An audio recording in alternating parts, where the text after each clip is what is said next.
राम राम भाइयों सभी को।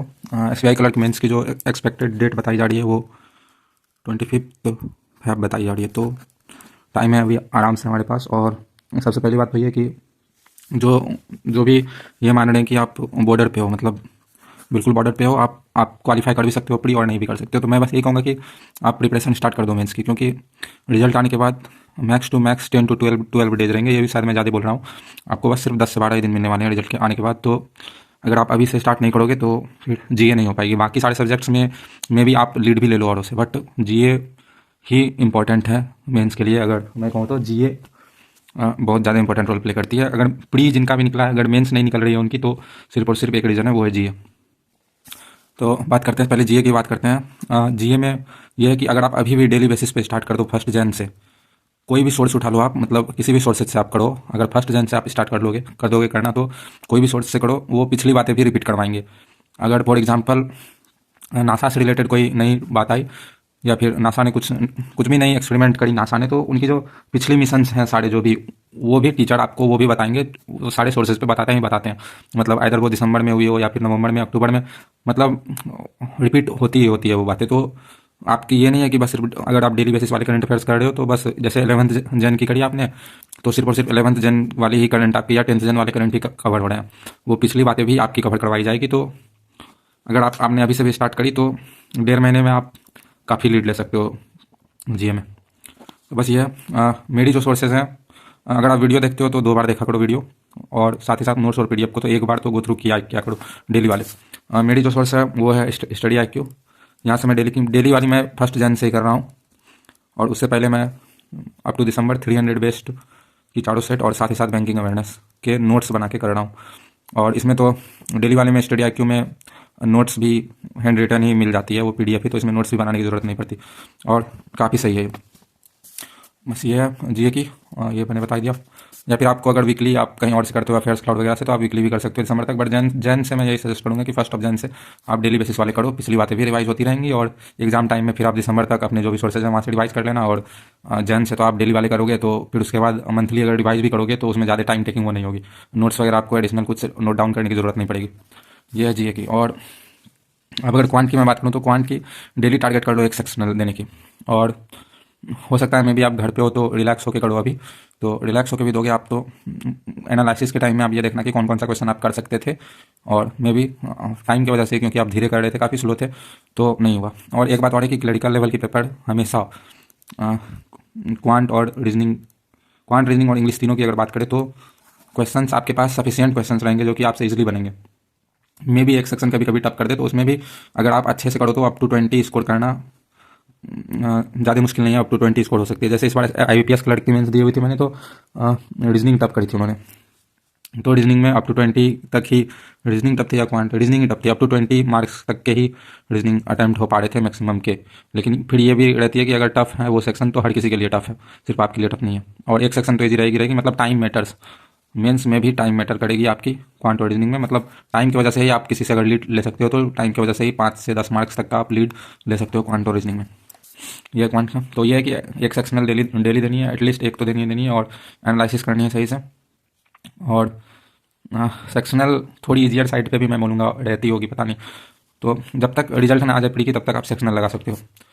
और रीजनिंग में भी सेम, और इंग्लिश में भी सेम है कि डेली सेक्शनल लगानी है और एनालाइज करनी है प्रॉपर्ली। एक एक सेक्शनल ट्राई करनी है कि डेली दी जाए तीनों की अभी से ही।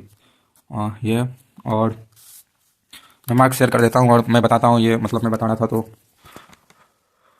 कि एनालिसिस कैसे करनी है। जैसे क्वांट की मैंने दिया, ये इतने इतने मार्क्स रहे हैं, बट हर सब्जेक्ट, मतलब जो भी ये चारों मैंने दिए अब तक, इन चारों में ही मेरे मार्क्स बढ़ेंगे ऐसा मुझे लगा एनालिसिस के बाद। मतलब मैं काफ़ी स्लो कर रहा था, तो ये लास्ट वाली मैं अभी लेटेस्ट लेता हूँ क्वांट की। ये तो इसमें 76% काफ़ी कम बने, और 5 से 10 मार्क्स आराम से और आ सकते थे इसमें। ये उस टाइम इसमें दिमाग ही काम नहीं कर रहा था। ये वाली काफ़ी ईजी थी बट भी नहीं। और फिर ये वाली जब मैंने DI खोली तो इसमें इन रुपीज़ ये बढ़ रहा है घट रहा है, और मैं मतलब परसेंटेज में बढ़ रहा है घट रहा है, ये लेकर मैं चला गया, तो काफ़ी टाइम भी वेस्ट हुई, और लास्ट में मैंने छोड़ ही दिया इसे। तो मतलब ये चीज़ें आपको मॉक लगाने से ही पता चलेगी कि क्या क्या क्वेश्चंस थे, कौन कौन से जो कि आपसे हो सकते थे। इसमें मैंने काफ़ी टाइम वेस्ट किया, मतलब 15 से 17 मिनट शायद इसमें मैंने वेस्ट किए होंगे। और फिर मैं इधर फिर बाकी जो भी इजी थी उन सबको फास्ट फास्ट किया मैंने। फिर ये वाली DI के 2 क्वेश्चन किए, फिर टाइम खत्म हो गया। तो ये था। और रीजनिंग की बात करूँ मैं तो, और इसमें भी मार्क्स बढ़ रहे हैं, 3 4 5 मार्क्स आराम से। मतलब कि क्वेश्चन सारे के सारे क्वेश्चन ऐसे रहेंगे जो कि आपसे सॉल्व होंगे ही होंगे, ऑलमोस्ट सारे। रीजनिंग में थोड़ा आपको सेलेक्टिव बनना पड़ेगा, इसमें भी 5 6 मार्क्स बढ़ ही रहे थे, एनालिसिस के बाद पता चला। मतलब स्टार्टिंग में आप टाइम वेस्ट कर दोगे खराब क्वेश्चन उठाकर, तो अभी तो कर सकते हो मॉक में, बट एग्ज़ाम टाइम में नहीं करनी है। और इन चीज़ों का पता इसी से चलता है, मॉक लगाने से इन चीज़ों का आपको पता चलेगा कि क्या क्या गलती आप कर रहे हो और आपको करनी नहीं चाहिए और नहीं करनी है एग्ज़ाम टाइम में। तो अगर आप अभी से स्टार्ट कर दोगे तो डेफिनेटली काफ़ी लीड ले लोगे आप, मतलब 5 से 10 मार्क्स का लीड ले सकते हो आराम से पेपर टाइम तक। तो अभी मैंने 4 ही दिया है, आगे और दूंगा तो और भी शेयर करूँगा। और फुल लेंथ की बात करूँ तो फुल लेंथ मैं मतलब रिजल्ट आने के बाद ही मैं फुल लेंथ देने वाला हूँ। और मेन है ये, इसमें क्वांट रीजनिंग इंग्लिश में मैं इसीलिए कह रहा हूँ सेक्शनल, क्योंकि अभी मेरे अकॉर्डिंग कोई मेजर फॉर्म आई नहीं है बैंक की, और SBI क्लर्क इस बार मतलब काफ़ी सही अपॉर्चुनिटी है, बेस्ट अपॉर्चुनिटी है मेरे अकॉर्डिंग इस साल की पूरी।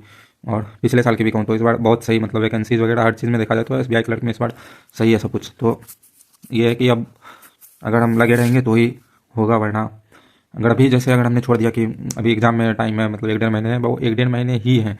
एग्ज़ाम टाइम में 10 दिन में आप GA नहीं कर पाओगे सही से, फिर वो कन्फ्यूज़न होगी एग्ज़ाम टाइम में। और अभी करना भी क्या है, ठंड हो रखी है, और वैसे भी तो एक एक सेक्शनल तो दी जा सकती है डेली, और साथ ही साथ बस ये GA डेली बेसिस वाली करनी है, और ये 300 बेस्ड और बैंकिंग अवेयरनेस रिवाइज करते रहनी है, या फिर जो भी आपकी सोर्सेज हैं उससे आप रिवाइज करते रहना बस ये। और ये नहीं सोचना है कि यार नहीं होगा तो क्या, नहीं होगा तो भाई और भी वैकेंसीज आएंगी और भी चीज़ों की, और किस्मत का क्या ही, मतलब हो सकता है कोई वैकेंसी आ जाए और आपकी ये प्रिपरेशन वहाँ काम आ जाए, अगर यहाँ नहीं आ पाए तो। और ऐसा सोचना है क्योंकि यहाँ काम नहीं आएगी, यहाँ भी आएगी ही आएगी।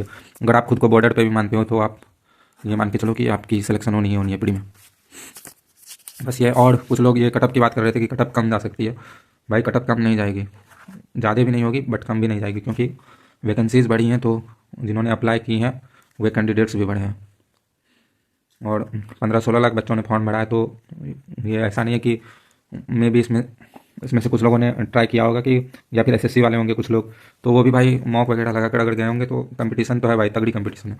और नो डाउट मेरे अकॉर्डिंग कटअप कटअप अगर मैं बात करूँ, पेपर की लेवल भी पिछले बार से काफ़ी ज़्यादा मतलब टफ है, बट फिर भी पता नहीं क्यों मुझे लग रहा कि कुछ ना कुछ SBI गेम करेगी, और उस गेम के अकॉर्डिंग कटअप को वो सिमिलर ही रखेगी मेरे अकॉर्डिंग। बाकी जो भी हो वो रिजल्ट के बाद देखी जाएगी। बस इतना ही था, बहुत बहुत धन्यवाद, राधे राधे।